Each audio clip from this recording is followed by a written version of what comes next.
Hi friends, welcome to talkative English. This is lesson 9। आज के lesson में हम ये देखने जा रहे हैं कि वर्ब टू हैव और हैज का यूज करते हुए हम इंटेरोगेटिव प्लस नेगेटिव सेंटेंस कैसे बना सकते हैं। मतलब कि हम ऐसे वाक्य कैसे बना सकते हैं जिसमें सवाल के साथ साथ इनकार वर्ड भी जुड़ा हो, यानी क्या तो आए साथ में नहीं शब्द भी आए। तो दोस्तों, लेसन 7 में हमने आपको हैव और हैज का यूज करते हुए नेगेटिव सेंटेंस बनाने के लिए बताया था। तो अगर आपने लेसन 7 देखा है तो उम्मीद है कि आज का लेसन आपको और भी बेहतर तरीके से समझ में आएगा। लेसन 7 में नेगेटिव सेंटेंस बनाने का जो प्रोसेस था उसमें हम लोगों ने देखा था कि कुछ सब्जेक्ट ऐसे हैं जिनके साथ हम लोग हैज यूज करते हैं, जैसे ही, शी, इट, दिस, दैट और वन नेम। इसी तरीके से कुछ सब्जेक्ट ऐसे हैं जिनके साथ हम हैव यूज करते हैं, जैसे आई, वी, यू, दीज, दोज और दे।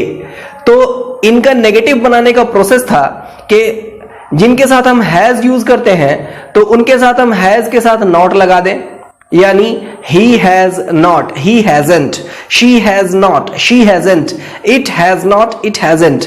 इसी तरीके से, और जिनके साथ have लगता था तो have के साथ हम not लगा देते, जैसे I have not, I haven't, we have not, we haven't।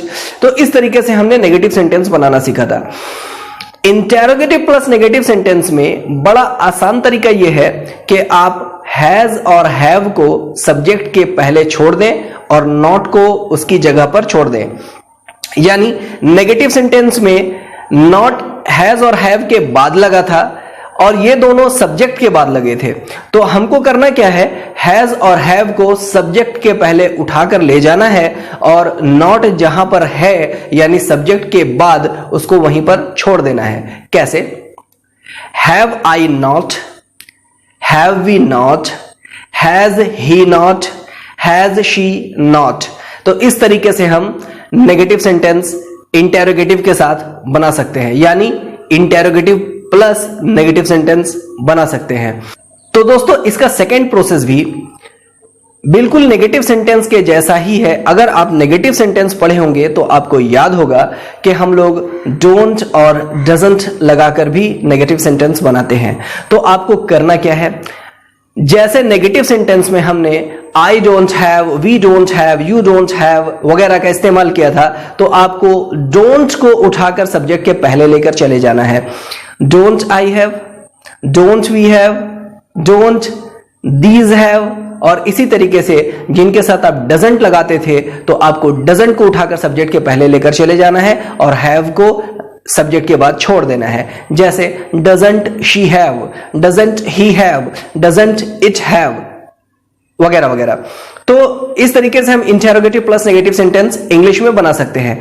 Meaning क्या होता है ये इंपॉर्टेंट चीज है, क्योंकि जब तक आप हिंदी समझेंगे, आपको अल्टीमेटली करना क्या है, हिंदी में सेंटेंसेस को सोचना है, इंग्लिश में ट्रांसलेट करना है और बोलना है। और ये प्रोसेस जितना जल्दी आपके दिमाग में हो पाता है आप उतना अच्छा इंग्लिश स्पीकर बनते हैं। तो इसके लिए आपको प्रैक्टिस बहुत ज्यादा करने पड़ते हैं।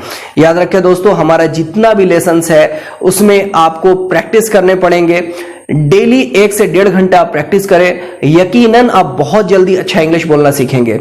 तो हमने क्या कहा कि इसका हिंदी ट्रांसलेशन कैसे होता है। हिंदी ट्रांसलेशन भी नेगेटिव सेंटेंस का जो हिंदी था बिल्कुल वैसा ही होगा, जैसे मैं रखता हूं या मेरे पास है। ये पॉजिटिव सेंटेंस है। जब इसका हम नेगेटिव बनाते थे तो मैं नहीं रखता हूं या मेरे पास नहीं है।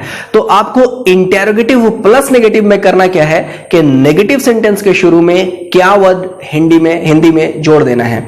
क्या मैं नहीं रखता हूं, क्या मेरे पास नहीं है, क्या हम लोगों के पास नहीं है, क्या तुम्हारे पास नहीं है, क्या उसके पास नहीं है, क्या इन सब के पास नहीं है, क्या उन सब के पास नहीं है, क्या उन लोगों के पास नहीं है, क्या सीता के पास नहीं है, क्या रवि के पास नहीं है।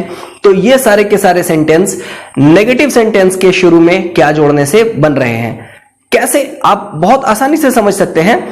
मेरे पास नहीं है, अगर इसके पहले हम एक वर्ड बढ़ाएं क्या, तो सेंटेंस क्या हो जाता है, क्या मेरे पास नहीं है, यानी प्रश्न भी है और न वर्ड का इस्तेमाल भी है, यानी नहीं वर्ड का इस्तेमाल भी है। तो ऐसे ही सेंटेंस तो इंटेरोगेटिव प्लस नेगेटिव कहलाते हैं।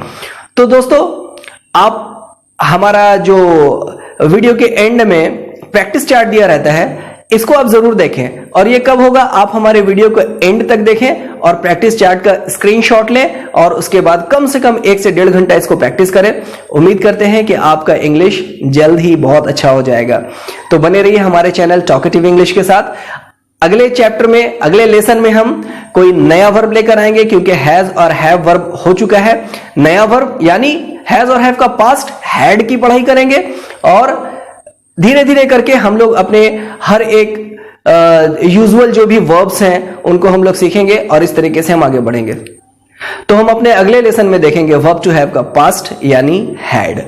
Thank you very much, have a nice day.